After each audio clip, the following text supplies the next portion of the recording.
just set a doll next to their daughter, never imagining that in the split second he turned around, the little girl had a bizarre bleeding mark around her neck as if strangled. Furious, Grandma snatched the doll and threw it to the floor. Little did they know, a catastrophic disaster would soon befall the entire family. This doll, bought from a street vendor, was no ordinary toy. An evil spirit resided within it. 5 years passed in a flash, and Lisa's daughter grew into a big girl. Everyone had long forgotten about the eerie doll tucked away in the cabinet. But one day, one of the girl's marbles rolled into the utility room on its own, and just like that, she fished the doll out again. Yet something was off.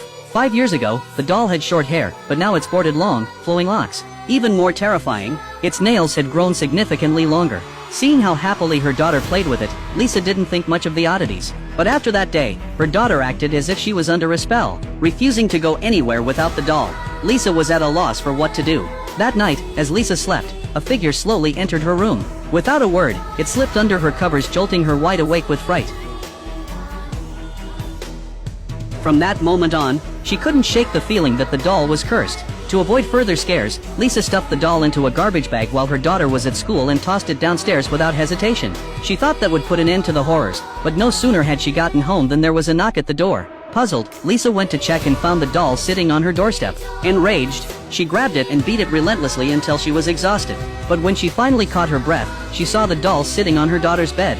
It was only then that she realized she'd been beating her own daughter. Panic washed over her, leaving her frozen in terror. It turned out to be just a nightmare. But in the next second, the familiar knock echoed again. She opened the door hesitantly, and there the doll was, right outside. As it turned out, Lisa had failed to sort the garbage properly, so the sanitation workers had returned it. Spotting the workers still handling the trash nearby, she rushed over and handed the doll to them, convinced it would be gone for good.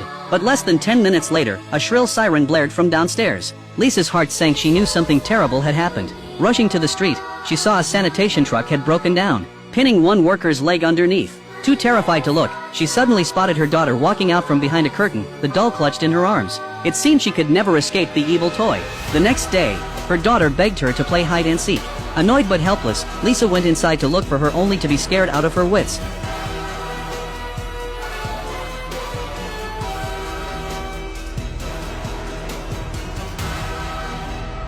She chased the figure all the way to the laundry room, where a pair of small hands peeked over the washing machine. Before she could react, her daughter emerged.